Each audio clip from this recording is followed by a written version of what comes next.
Welcome to HempLogic Radio, where we attempt to sift facts from opinions in this upside-down world of industrial hemp. Hey, good morning. It's Corey with HempLogic Radio.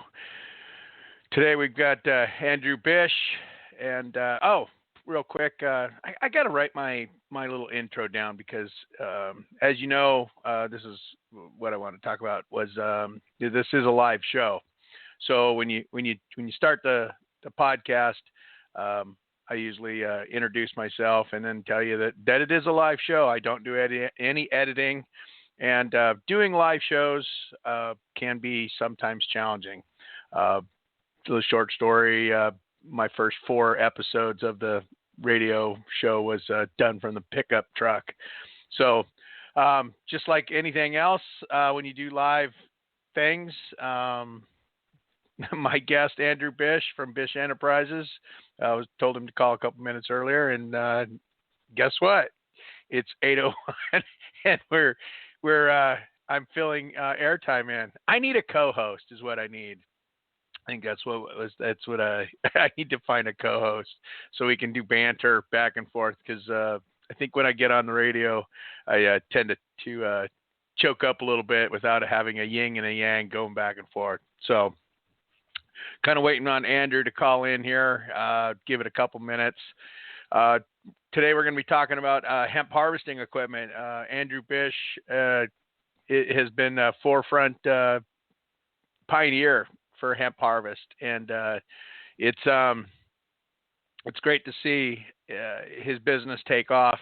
I know he works. We'll talk a little bit about. He works in conjunction with quite a few other people. He's definitely a guy that likes to collaborate, and I think that says a lot in the hemp industry, just for the fact of it's the hemp industry is very closed. When it comes to innovation and technology. So he's definitely a pioneer on that side. So, Andrew, let's get on a call here.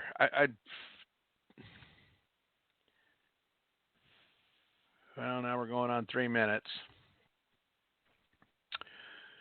Well,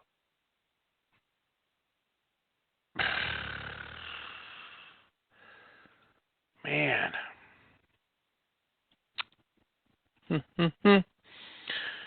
Live radio. Gotta love it, right?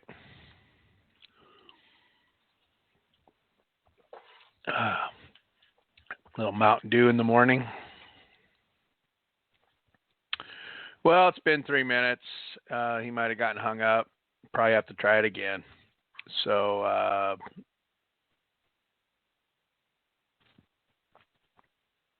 going to have to be a little bit more precise with this is. Oh, hey, look at that. Andrew he shows up. Hang on just a second.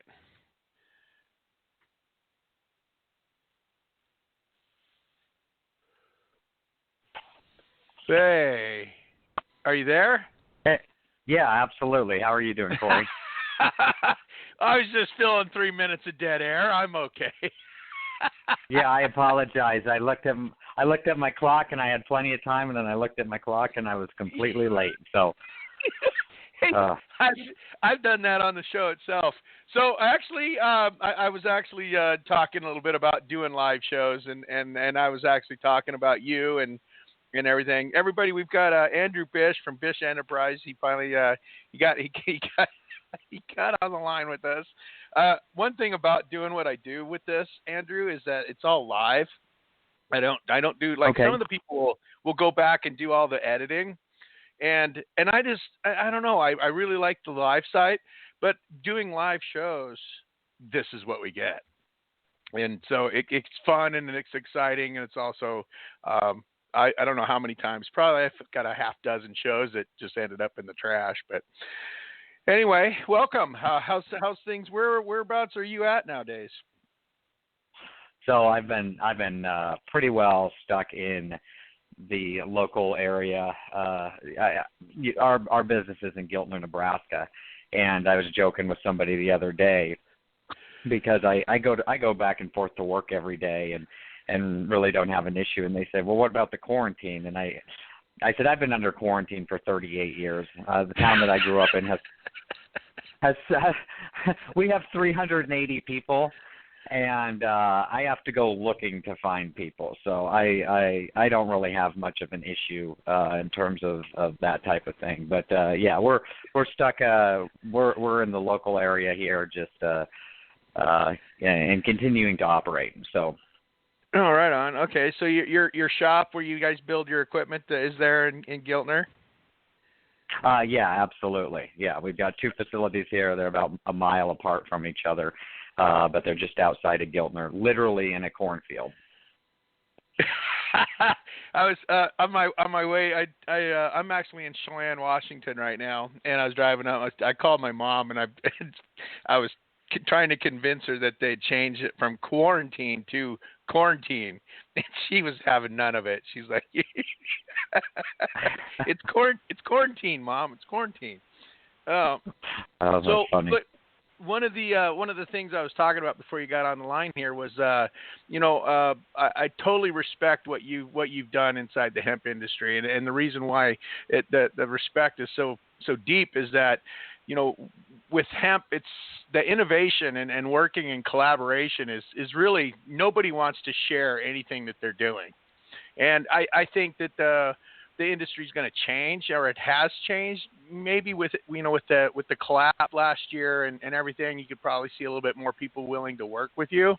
But, you've been one of those pioneer guys, almost from the start. You were willing to talk about stuff and what you were doing and that kind of thing. Can is that a true statement, you think? Because that's what I see. That's perception is reality for me. That's just how I see you. Yeah, that was one thing when we came into this industry that I noticed was a lot of, I guess, what I call siloism of information. And so once we really identified that everyone was working in these different silos, it became important to us and our organization to help break down some of those boundaries people have built, because the industry needs to move forward, and the only way that it can move forward is in a collective fashion, not in the type of fashion where everyone just keeps their information proprietary. Proprietary is great for a lot of things, but this is a plant. This is ultimately a commodity, and if we want it to be the commodity that we all say that we want to be, we have to start sharing information between each other. At the same point, there's things that we all need to protect, because we can't give away, the keys to the car necessarily. But at the end of the day, I think that the industry as a whole is stronger by disseminating information than it is warehousing information that we're not distributing. No, my history and experience has always been, maybe because I'm not on the absolute, I'm not producing anything, I'm not building something. It's just knowledge that I have, and people will, over the years, you can tell pretty quickly when they're just fishing. They'll try to lead you into, oh, we're going to do this and we're going to do that, and we'd really like to talk to you and get you on a call, and then you never hear back from them. So I think a lot of it's maybe just the knowledge base, but on yours, it's actually, you have an actual you have a product, and so it's a little bit harder to take. You can always take an idea, but I just know the industry 18 and 19 were definitely, people just wanted your information. They just wanted to talk to you. Yeah, well, and I think that for good reason. It's because they're ultimately, if you look at where we were in 2018 and 2019, and even into 2020, there's still not a lot of great resources in terms of, go to this website and all the information you can have is going to be right there. Good quality we're information. We're just quite there yet. Yeah, good quality information. Yeah, absolutely. When I first got into this in 2016, just the amount of we were dealing with just one plant. People were talking about one plant, and trying to get it to expand into scale. You can kind of tell still when people call and we'll get on a phone call and they'll start talking about how they're going to cultivate. And I'm like, this is a marijuana guy. And come to find out, you dig a little deeper into his business, and, he grew, 15 plants last year, and now he wants to expand to 15 acres. and you're going to be in trouble. Yeah, we dealt with a lot of, that was what was funny, I think, about at least the past 2 years.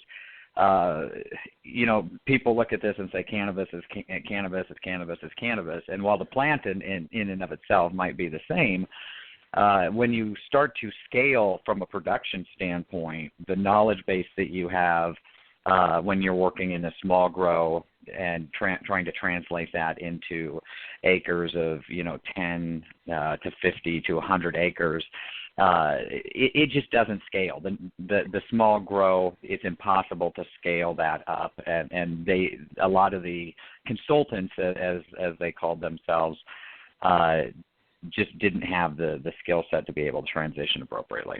Yeah, that's a lot. I saw that a lot in 19. The end of 19, we were talking, the hemp harvest, the rescue program. We were just talking with 10, 15, 20, 50 acres, 100 acres, and these guys were in late September and without a harvest plan, and that just was shocking. But it just got away from them.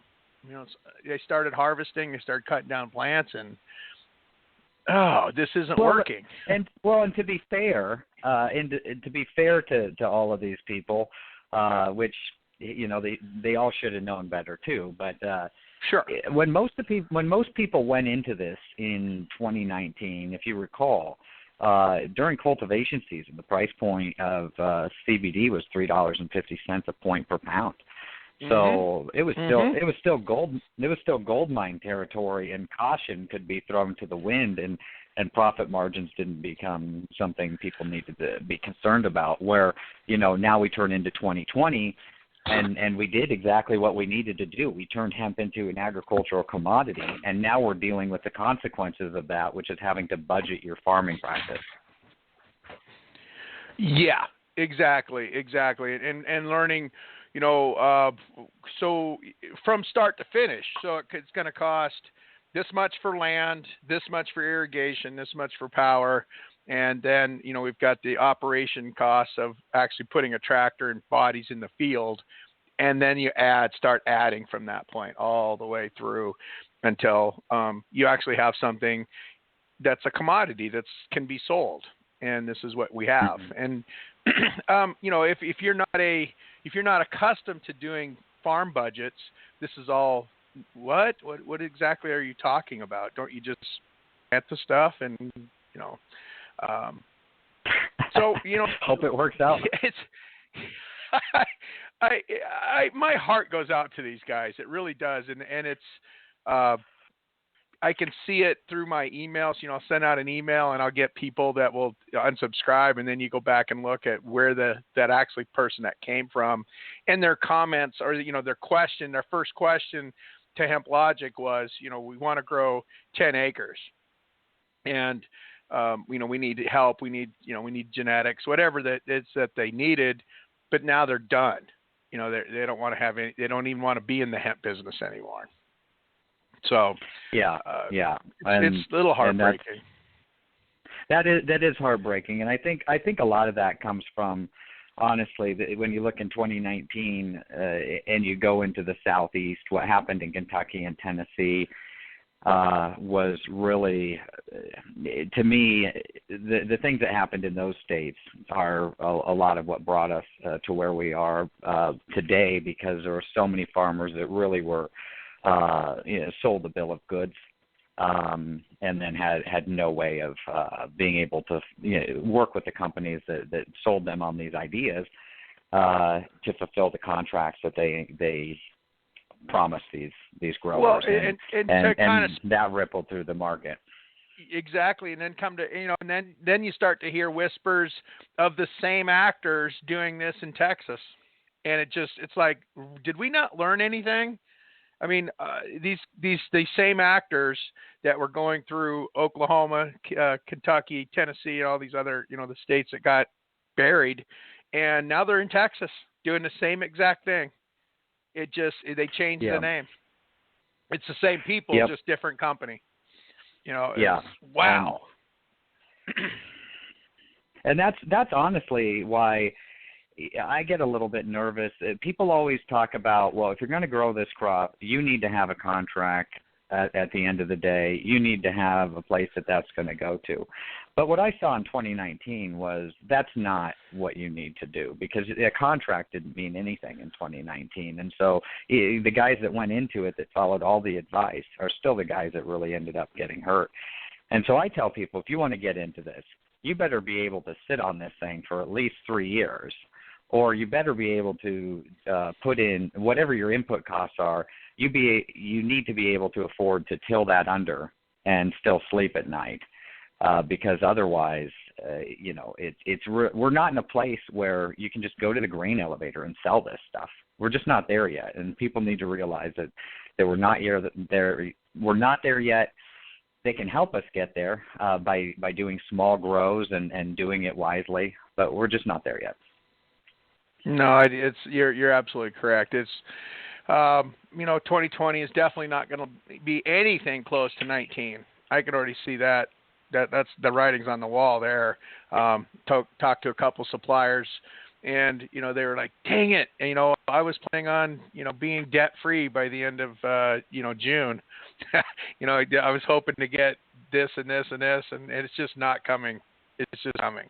And then, of course, the virus throws everything off. So there's a lot of challenges, definitely, for the hemp industry. So, one of the things I wanted to bring up was, your thoughts on the future of hemp, and what you see forecasted for 20 and maybe even 21, 22. Okay, so great questions. Really, in 2020, we're going to see a dramatic shift away from the horticultural style growing in certain parts of the country, not only just because some people are going to adopt agricultural style growing for CBD or other cannabinoid hemp, but the interest level in the grain and fiber has really picked up. With the price decrease that we've seen in the CBD market, there's a lot of investment out there that still wants to find a home in hemp, and so they're looking to the grain, they're looking to the fiber market there, and we are starting to see that emerge, and that's really what I see in 2020 is the emergence of the grain and fiber market, and then in 2021 and 2022 starting to have a more robust grain and fiber market in the United States, which I think realistically we're still probably five years out on having an appropriate marketplace for the fiber side of things, and possibly even longer on the grain side of things, depending on how long it takes the USDA to approve some of the animal testing that needs to be done for hemp seeds. Yeah, I think animal is where it's got to start because it takes so much to get a food product out. And then, of course, you have the people right up north of us that have been doing grain for 20-plus years. If they haven't figured it out by now, somebody said, well, we want to grow grain. We want to grow hemp for grain so we can, make food products. And I said, well, have you done the math? Because you can go right up into Canada and buy what you need and have it shipped down here cheaper than you can grow it. And they just, that silence. No, I didn't realize. Yeah, and Manitoba Harvest has built a tremendous supply chain and, taken up a lot of store shelves. And it's going to be difficult for American grain producers, I think, to go into the grocery store. And I don't really even think that really needs to be where people are focused on, like you just mentioned, animal feed. And to me, that's a passion of mine is getting that the commodity approved for animal feed. I'm actually on the full disclosure, I'm vice president of the Hemp Feed Coalition, and that is all we focus on in that organization, because when you look at Europe and you look at all the hemp that's grown over there, and you look at those big machines, a lot of people point to these double cutting harvesting machines. A lot of people don't realize that most of that material is going into silage for animal feed, and that's a lot of the production there. The fiber is going to go and be used for building materials and household and vehicles and things like that, plastics. But really, the tops of the plants that they're cutting off, those thousands and thousands of acres, most of that is not extracted into CBD material. Most of that is turned into animal feed. And the Europeans, of course, allow their animals to eat hemp, not just the seed, but the actual plant. And that's a place that we need to get to in the United States if we want a really robust hemp marketplace. Yeah, I think of what we do, and you might agree, is a lot of times we end up, and I've had this discussion with many people on here, we end up educating people the true scale of what we're trying to accomplish. And, we've talked about animal feed. Now you get into the fiber side, and it really steps up, the innovation and the technology and just the scale of everything, cost, everything. I was on we did a podcast with Corbett, and same thing, it's the amount of scale it takes to do fiber. It's monumental. It's just a large project. And I think that's been one of the challenges with fiber to begin with, is that you really need a volume of this in order to make all the math work. But it's definitely viable once we start to have that volume.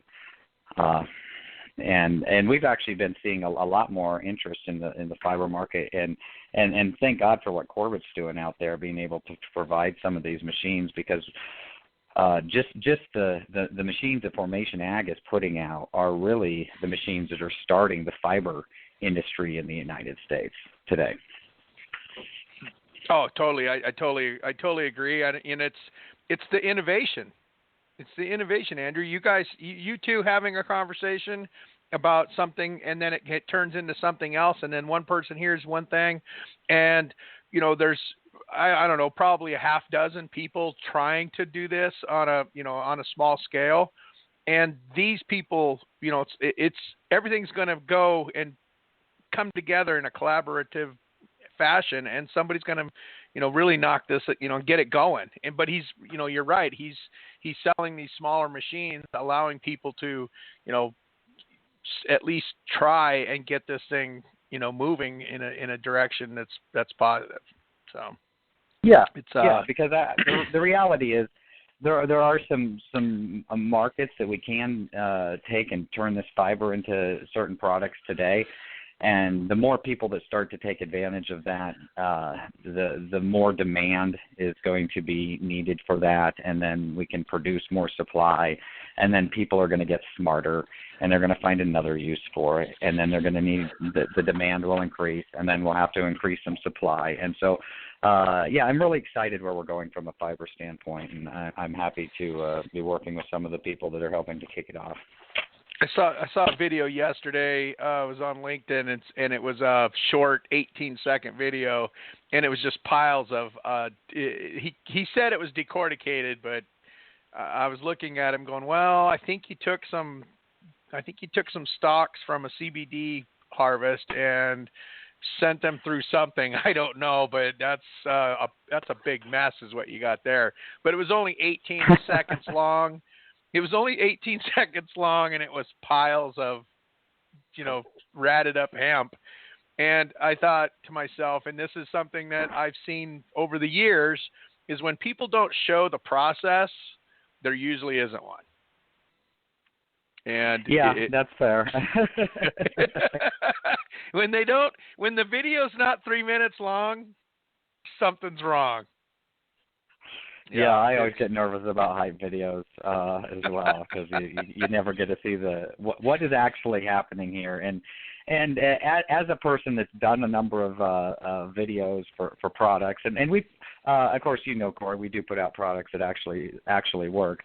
I can tell you that getting the film to be able to film a successful project someday is a lot more complicated than just actually sometimes building the machines and producing the machines. Oh yeah, because yes. So I have some video from last year we planted, and there's some. It's we're actually planting. If you don't know what you're looking at, it looks like we're just driving a planter through the field because the plants were so dang small. And so if you weren't there on site, it doesn't translate onto video. And I'm sure harvesting is the same thing. That one video, there's a video, I want to say I don't know if that's yours or not. It's a one. I apologize for not knowing if it's not yours or not, but it's hooked to a John Deere tractor, and it's taking one row of plants, and it's just cutting them off. Video. Is that yours? Okay, yeah, that's. Yeah. And so Rocky Mountain, right? We were out in Salt Creek. Salt Creek Hemp. Yep, in Cold Rain, Colorado. Yeah. See, so that to me now that's a video that actually you're showing that. I mean, I think that's a 3+ minute video showing that working. That's a good video. Yeah, but again, it's funny how fickle sometimes you run through 40 acres of material, and then you go shoot a video, and then your machine just doesn't want to work for you. Well, yeah. So that little bit of video shows it working, but it doesn't show the days and days of, okay, I think we've got it. It's gonna work this time. Roll the tape. Yeah. People didn't see all the video of us getting it adjusted properly and staring at each other saying, how did this work yesterday? And now we get it to the field and it doesn't want to operate. We've got 200 people standing there watching us fumble around. Yep. Exactly. So let's talk a little bit about your equipment. What I see you got a new header. I don't know if it's new, but is it? Tell us a little bit about what you got going on. So we put out a product at the end of last year called our SuperCrop LP, which was our first really high-performance CBD header. And that item was designed to harvest high-velocity CBD plants or CBD plants in high velocity and chop them. So the purpose was strictly to go into a forage harvester for chopping, doing this very wet, and then the customer go and dry it and then do extraction from that point. We actually, with that product, one of the main features we were trying to do, because I know there's a lot of people out there that have been using forage harvesters and an Orbis style header or Kemper style header, and what we saw from that, and the challenge there is you've got to run that header right on the ground, and you've got to bring pretty much 100% of that plant in. But there's really no way to lift branches up off the ground if they're on the ground. So what we wanted to do was provide a solution to that. So we can't go through the field quite as fast as you might with a Kemper header, but we're folding up the branches, and we're leaving behind about 20 or 30% of the stock material in the field at the cut height that we're cutting it. So we typically advise between 9 and 15 inches, depending on your plant, in order to leave that much wood material out in the field. And that does a number of things. It speeds up the drying that the customer has on the backside of it, because they don't have to feed as much stock material through. And then also, if you are familiar with just generally good agricultural practices, we're leaving that stock out in the field so it can break down and put some nutrients back into the ground for the following season. Well, after we built that, we actually took the row unit that we designed from to feed into this header, and we started to do some work with Corbett Hefner over at Formation Ag, and we took our row units and applied them to his clean cut header to create this super clean cut header design. So that allows the clean cut header of Corbet's to basically run along the ground, fold those branches up, leave more woody material in the field than it would have before, and then offload those whole plants into a trailer. So if you don't want to go and do any type of chopping and you want to do whole plant harvesting, that gives you a solution for that. It's very minimally intrusive to the plant. Very little damage is going to be done to the plant. Yeah, that's the innovation that I saw from, just late 18 to the end, even by the end of harvest 19, you guys had, almost, I don't want to call it obsolete because that's really not what happened because it still has a use, but the technology and what you guys had figured out was pretty incredible. So, kudos to you guys trying to figure this thing out. And I'm sure you guys have a lot of cool stuff, planned for 2020 and beyond. So, and the industry's going to dictate what you guys build. That's correct. That's one of the things I am very, very aware of is the economics of this industry are going to drive the mechanics of this industry. And the reason that we haven't had better mechanical technology up to this point is twofold. The cost of the commodity, it was so high, it didn't require coming up with lower cost techniques to work with it. And then, of course, there were no standards. So now we're facing a situation, while there still are no standards, the economics are extremely important, and that's definitely going to drive how people put it in the ground, and then because of that, that's going to change the way in which that we have to harvest things. Very, very, very true. Well, I just, kind of the whole industry itself, I know for my speaking for me personally, I'd kind of switched over into, pushing the fiber and whatnot. And then, talking with people doing this and doing that and, the paper and all those things, all of a sudden this virus just just slammed the door on any kind of, talking to people about funding and that kind of stuff. Everyone's, yikes. I don't know. It's a bad deal. Virus. I mean, and that's. I'll be honest. I'm while the U.S. government's done some neat things to try to help small businesses. I'm not impressed with what they've done to help the hemp producer in their financing needs today, because they're basically left out of these programs. And farmers in general are left out of the small business programs and the payroll protection program. The CARES Act really doesn't address the farmer at all. And I'm actually working with several different organizations. We've got a letter going to the USDA talking about this exact subject and imploring them to make some changes for this next round of funding to include not only farmers but hemp farmers, so that all farmers can get the funds that they need to be able to operate this year.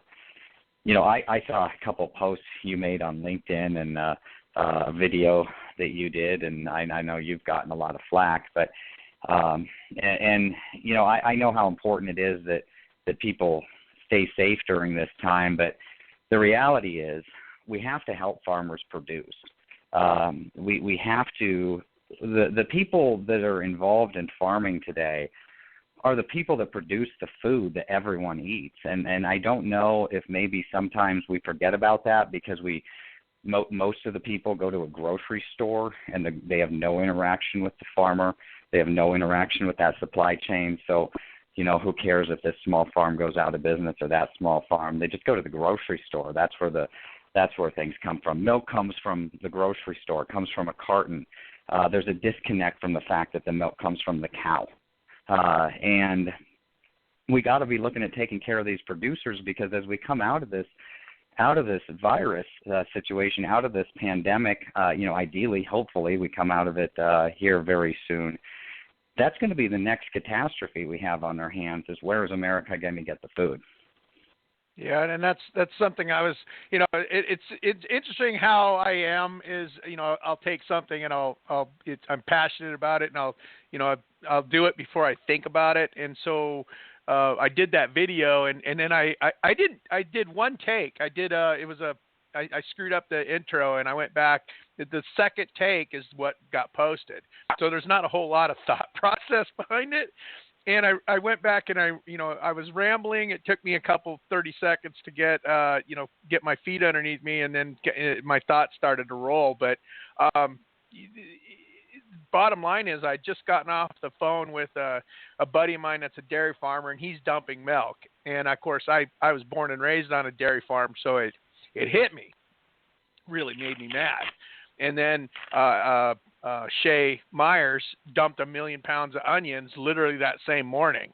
And so, my emotions were high, but it's something that the industry, as agriculture, has to wrap their minds around, is the gap, the holes that we have, because all these people are dumping. And if my buddy sends his cows to the slaughterhouse, not only did he lose his business, but the industry lost all of that production.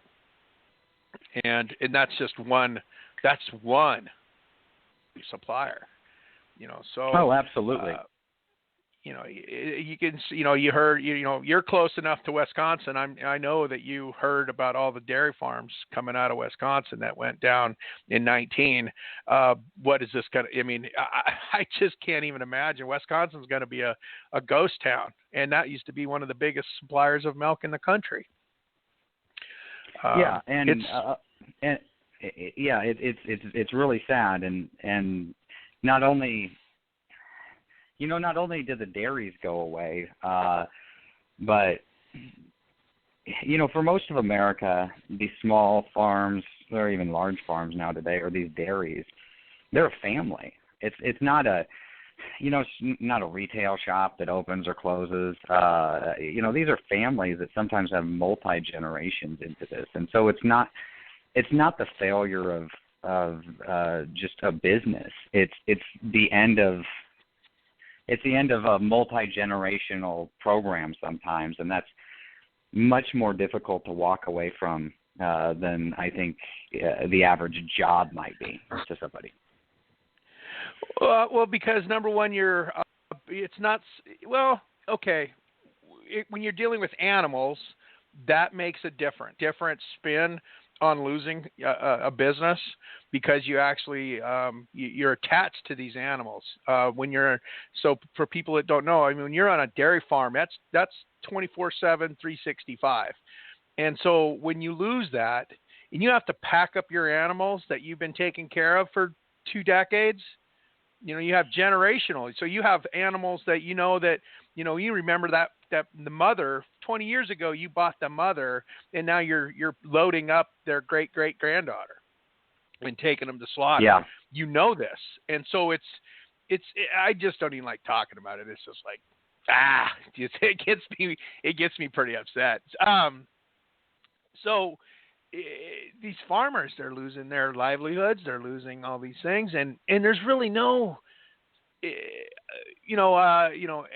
using Shay said that he goes, if I hear pickle these onions one more time, I have 1 million pounds. And I don't know if you've seen his video. Did you ever watch his video? Yeah, I watched his video, and I've been reading through the thread. I've been engaged in that. Absolutely. Incredible. People just, pickle them, send them to the homeless. Homeless people don't like eating raw onions. Well, can you imagine if Shay had the extra money laying around to create some sort of pickling facility? He probably wouldn't be complaining about dumping onions.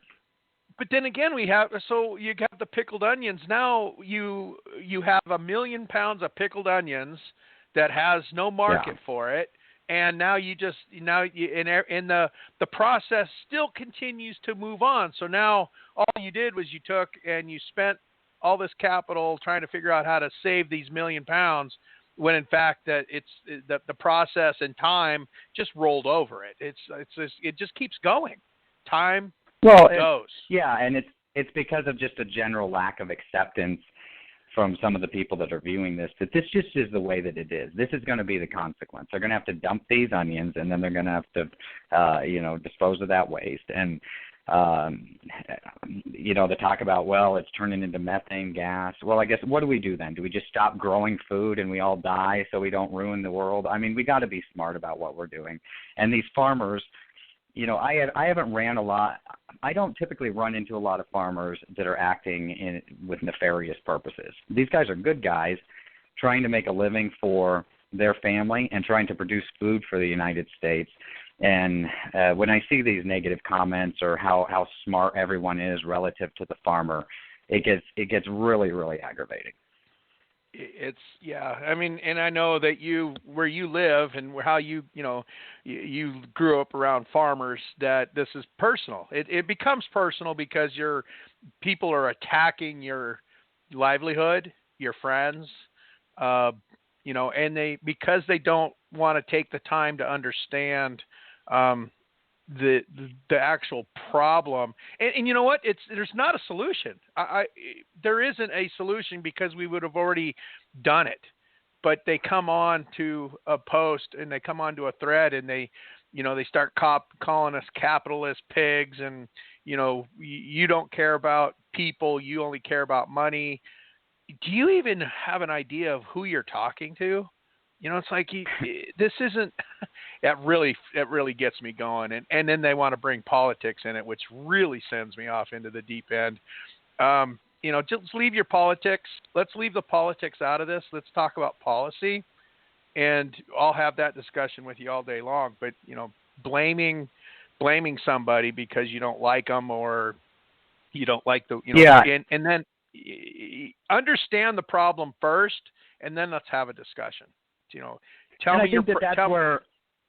I think that's where it becomes difficult. When you look at, I got a little girl. She's 11 years old. A son that's 6 years old. I've seen their school curriculum, and I know what they're going to be studying. And there's nowhere in there that anyone ever talks to the kids about, hey, where's your food come from?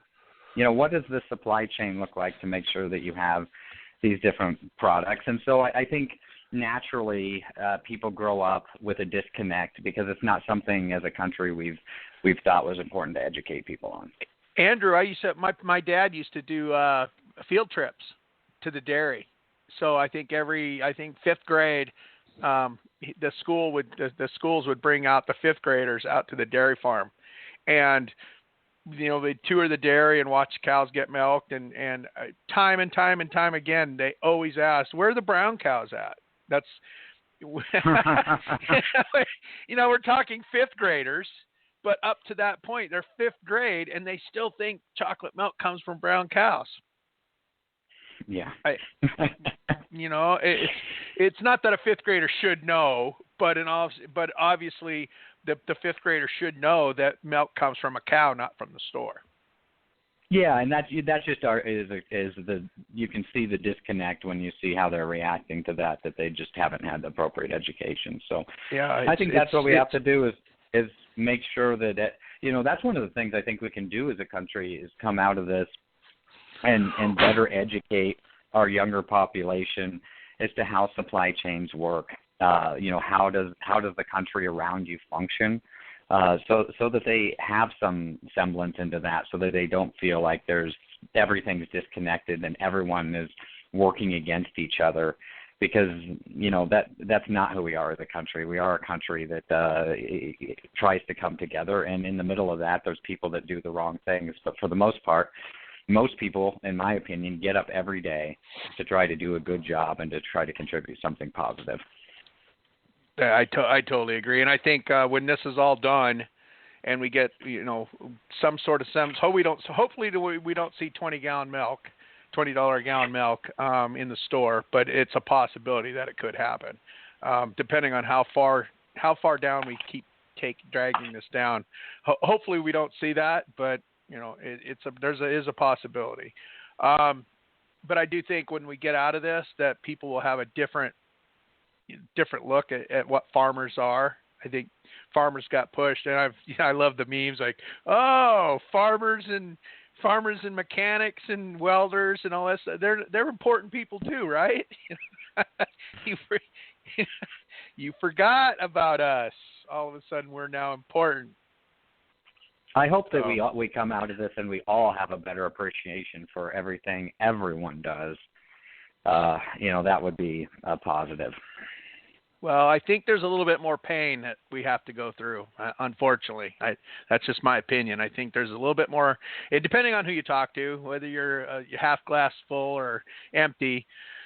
I'm a little bit more on the empty side right now just because I don't have a whole lot of faith in our society to do the right thing. I think if it gets much worse and people start getting hungry, which we're coming up on this week coming up is going to definitely tell us, I think unless they can get some money in their pockets to go buy food. I've seen spikes in food prices already. I bought a hamburger at one of my favorite hamburger spots yesterday, and I think their burger was $2 more than it was a month ago. So yeah, I buy this. To speak to the hamburger issue specifically, there's a local butcher shop not too far away from me here that I really, really enjoy getting this jerky. And I went 2 weeks ago because I said, we better get some jerky because I'm out. And they said to me, we're not going to be making jerky for several weeks. And I said, what? Why would you not make jerky for several weeks? Well, people are buying up all the hamburger. So we don't have any extra hamburger that we can, or any extra meat that we can turn into anything else but hamburger. So that's what we're going to be working on, until things change. And that came from people not being able to get the supply of meat that they needed because people had raided the grocery stores for the hamburger. And I get it because at the end of the day, nobody knows how long they're going to be quarantined. So I understand why some of the hoarding has occurred. At the same time, it has presented a problem for us. Well, and then that just exacerbates it compounds the problem. I try to use a big word there.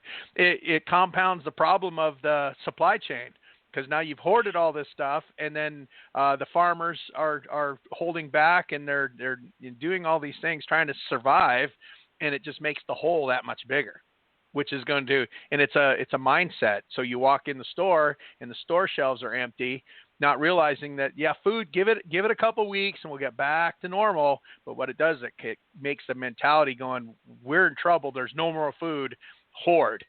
And so if we can keep trying to just keep calm and let this thing catch back up, minus these holes that we've already talked about, whether it's just the onions.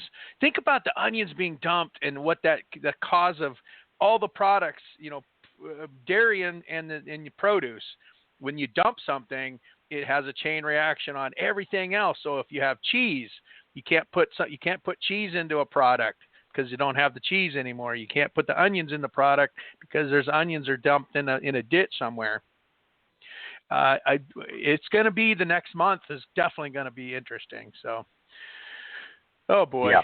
Well, and then we'll definitely face the as we go into harvest season, the fallout of all of this, because really when you're dealing with crops, you're 3 to 4 months out before you start to see the effects of the over under supply. Well, I have a buddy. He's a really good friend of mine, and he runs 9 locations for Wilbur Ellis. I don't know it might be a West Coast thing, but it's a big fertilizer supply. And he goes, I got farmers that aren't doing anything. And this is a big agriculture area, and everybody's holding off, on this. What are we going to do? Let's wait just a little bit and see what we're going to have to produce to keep this food chain going. That's incredible to have a conversation about, instead of doing what they normally do. I've got one of the big potato guys up here in the Northwest has now started canceling potato contracts Potato contracts they're canceling. What does that? So when people go, oh, you're making a big deal about this, Corey, and I'm going, no, guys, I'm seeing the actual part of this that you don't get to see. When potato contracts, McCain starts taking away potato contracts, that's scary. That's absolutely terrifying. Because now we're in planting season for potatoes right now. And so if the McCain is going to the farmer that's now trying to figure out how many acres of potatoes he has contracts for, and then McCain saying, I don't want the potatoes, I can't give you a contract, or I'm going to pull the existing contract, now we're going to have a potato shortage. Potatoes. Oh, absolutely. Absolutely. And, you hey, going to the store and not being able to buy milk is one thing. Not being able to buy potatoes or potato byproducts, that is going to cause problems. Well, and then the other side of this is what is the other product that Americans eat more than anything else that they don't even know is in their food? Corn. And the commodity price of corn is down lower than the cost of production. And I'm looking at this article in front of me that I just saw come out 2 days ago from Successful Farming that says, farmers urged to be patient with new crop pricing. I don't know how farmers don't worry when they're looking at putting seeds into the ground that they know will cause them to become bankrupt. I don't know how farmers don't worry and get concerned about that type of thing, especially because the banks, you go to the other side of it, if the banks were willing to finance that and say, hey, guys, we know you're in a tough spot, we're going to back you, but they're not. The banks have gotten to a point where they're not. I saw a post, somebody, they did something, how many millions, a couple $100 million in funding to farmers in the local area here up north. And, so where did that money come from? And, is it a loan or is it, the government? Now we can get into the government and taking over. It's scary. I'm sorry. I'm not a half empty or a half full guy right now. I'm really concerned just by the conversation of the last 3 minutes. I'm concerned about what our future is when it comes to the food and what that means to the society and how they're going to react to $20 a gallon milk, or not being able to buy potatoes, or having shortages. We've become a society that's not used to sacrificing anything. And so we're really going to have to, as a society, just stop. You don't need the new iPhone. Let's focus on just getting out of this next day, and let's put people back to work, and let's get this thing rolling back again. So I am that guy, but I'm not half empty. I'm just saying, the alarm is being sounded, guys. Let's take this serious. Yeah, it reminds me of that graphic I saw when you talk about optimism and pessimism and the glass being half full. And I think what's going on in our economy right now in the world around us is, the one person looks at the glass half full, the optimist does. The pessimist looks at the glass half empty, and the realist looks at the glass and says, well, this is just has full of piss. So, that's a great analogy. This is full of piss. We're all going to have to take a sip too. Yeah. So what's it matter if the glass is half full or half empty? This is just piss anyway. So, that's awesome.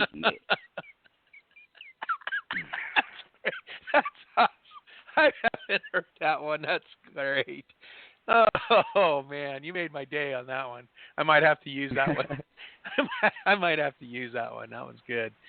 Well, I really appreciate it. I knew that this was going to be a great show just because the times that I've spoken to you. You're just a really neat guy, and I appreciate taking the time to be on the show with us. And I think it's been, I know I saw that you guys did your podcast. I think I listened to the second episode. doing podcasts they're fun. They're entertaining, depending on how much time you want to put in the production of it.